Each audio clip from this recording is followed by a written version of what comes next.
मी सनी सकपाळ आणि एक नवीन ब्लॉग बनवायचा प्रयत्न करतो आणि आजपासून एक नवीन ब्लॉग बनवायचा प्रयत्न चालू आहे. आणि आजचा ब्लॉग म्हणजे आजची एक रेसिपी करणार आहे मी आणि ती रेसिपी आहे कोळंबीचा रस्सा आणि ती पण अगदी साध्या पद्धतीत आहे. बघाच तुम्ही कशा पद्धतीत मी करतोय ते. ही आपली कोळंबी आहे, ती साफ करून झालेली आहे आणि आता तिला आपण मीठ, थोडं तिखट, थोडी हळद वगैरे करून थोडी मॅरिनेट करून ठेवणार आहोत एक 10-15 मिनिटं, जेणेकरून ती चांगल्या प्रकारे तिला चव येईल. तुम्हाला दाखवतोच की हे बघा, हे कोकम सरबत आहे, म्हणजे कोकमाचं पाणी, आणि हा जिरा मोहरी आहे, ही हळद आहे, आणि हे तिखट आहे आपलं मालवणी मसाला, आणि हे गरम मसाला, आणि हा चिकन मसाला आहे. तर मंडळी आपण करणारच आहोत. तर अशा प्रकारे आता मी मॅरिनेट करतो आहे. तर आपण एक काम करा, सुरुवातीला आधी एक अर्धा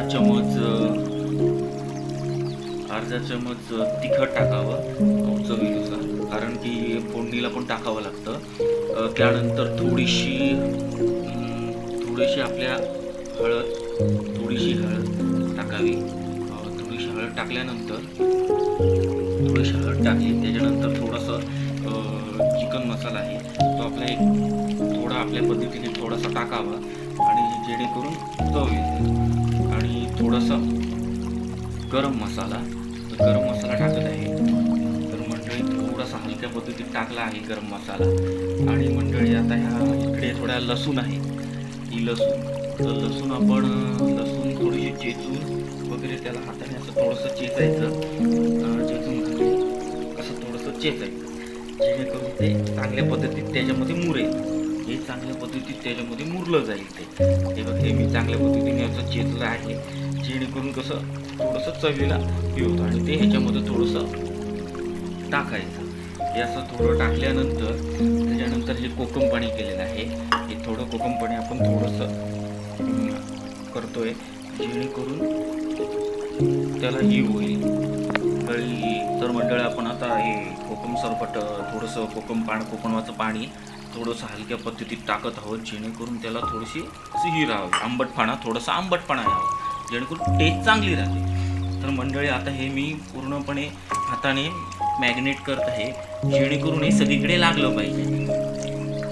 हे बघा, हे असं सगळ्या प्रकारे असं चांगल्या पद्धतीने याला असं थोडंसं मॅरिनेट करून ठेवायचं, जेणेकरून ते चांगल्या पद्धतीने मॅरिनेट होईल. हे बघा, हे असं केल्याने काय होतं, थोडंसं म्हणजे कसं लसूण आहे, त्याच्यात तिखट टाकलेलं आहे, मीठ वगैरे अशा पद्धतीने आपण सगळं केलेलं आहे. हे आता हे सगळं मिक्स करून झालेलं आहे. तर आपण आता त्याला एक 10 ते 15 मिनटं आपण त्याला ठेवणार आहोत, जेणेकरून मॅरिनेट होऊन ते चांगल्या पद्धतीत चव येईल त्याला. तर मंडळी आता हे आपलं पूर्णपणे मॅरिनेट झालेलं आहे, आणि आपण आता थोड्याच वेळात ह्याला तर मंडळी आपली आता कढई तापलेली आहे, आणि आपण त्याच्यामध्ये आता तेल ओततो. जेवढं आपल्याला शक्य आहे तेवढं तेल ओतावं. मी तेल ओतत आहे त्याच्यामध्ये. तेल ओतून झालेलं आहे. तर आपण त्याच्यामध्ये आता कढीपत्ता टाकणार आहोत. हा कढीपत्ता आहे, थोडासा कढीपत्ता टाकलेला आहे आपण. आणि ही आपली जिरा मोहरी पण आपण टाकत आहोत. जिरा मोहरी टाकलेली आहे. थोडा वेळ तळ करून द्यायचं.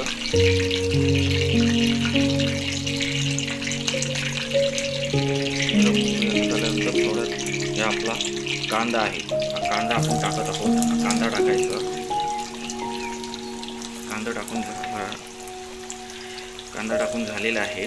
तो आपल्या चमच्याने थोडंसं त्याला ढवळायचं, असं ढवळायचं. हे ढवळून झाल्यानंतर त्याच्यामध्ये थोडीशी आपली ही हळद आहे,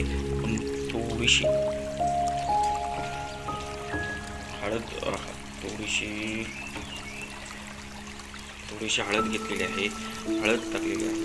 आणि थोडीशी हळद टाकल्याने थोडंसं आपण त्याला थोडा वेळ फ्राय करणार आहोत तेलामध्ये. तर मंडळी आपण थोडा आता परत एकदा गरम मसाला थोडासा टाकणार आहोत हलक्या ह्याच्यात. थोडासा गरम मसाला, त्याच्यानंतर हा आपला चिकन मसाला थोडा टाकणार आहोत आपण. आणि हे थोडंसं मिश्रण थोडंसं हे करून घ्यावे, जेणेकरून ते चांगलं कांद्याला आणि लागेल व्यवस्थित. त्यानंतर मंडळी आपलं हे तिखट आहे, परत थोडंसं अर्धा चमच तिखट टाकून थोडंसं आपल्या चवीनुसार तिखट घ्यावे. तिखट टाकलेलं आहे, हे तिखट टाकून झाल्यानंतर त्याला परत एकदा करून करायचं, जेणेकरून हे सगळीकडे लागलं पाहिजे, कांद्याला वगैरे तेलात वगैरे थोडंसं भाजून घ्यायचं चांगल्या पद्धतीने. आणि एकदम साध्या पद्धतीत रेसिपी आहे ना, याला वाटण वगैरे काही नाही आहे, एकदम साध्या पद्धतीत आहे. हे थोड्या वेळाने झाल्यानंतर आपण जे केलेली आहे कोळंबी ते आपण आता टाकणार आहोत. हे चमच्यावर साईडला काढून देतो. हे आपण जे केलेले आहे ते आपण टाकतो याच्यामध्ये. असं टाकायची थोडंसं. टाकल्यानंतर त्याला आपल्या पद्धतीने थोडंसं हलवून घ्यायचं.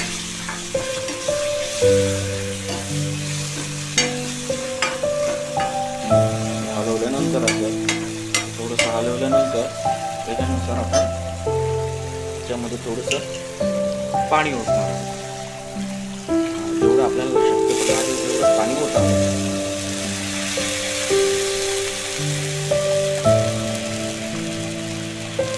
आपलं पाणी ओतून झालेलं आहे थोड्या पद्धतीमध्ये. तर मंडळी आपण चवीनुसार एक चमच, छोटा एक चमच आपण मीठ टाकत आहोत, जेणेकरून व्यवस्थित आपल्या चवीनुसार घ्यावं मीठ. आणि हे थोडंसं ढवळून घ्यावं. ढवळून घेतल्यानंतर आता याला एक 10-15 मिनिटं असंच ठेवून द्यायचं. एक 10-15 मिनिटं हे आपली कोळंबी रस्सा रेसिपी तयार होईल, एकदम साध्या पद्धतीत आणि अगदी उत्तम चविष्ट. तर मंडळी आपला आता कोळंबी रस्सा हा तयार झालेला आहे आणि पूर्णपणे शिजलेले आहे. एक नंबर झालेला आहे. खरंच खूप छान आहे आणि एकदम साध्या पद्धतीत आहे, एकदम साध्या पद्धतीत आहे, काही नाही. तर मंडळी आजचा हा पहिला ब्लॉग आहे शुभारंभाचा. आणि हा ब्लॉग मी आज एक रेसिपीवर केला आहे, कोळंबी रस्सा. तर मंडळी हा तुम्हाला ही रेसिपी कशी वाटली हे तुम्ही कमेंट, लाईक, शेअर, सबस्क्राईब करा. तर मंडळी आवडले असल्यास तर कमेंट जरूर करा आणि सबस्क्राईब पण करा. तर मंडळी धन्यवाद.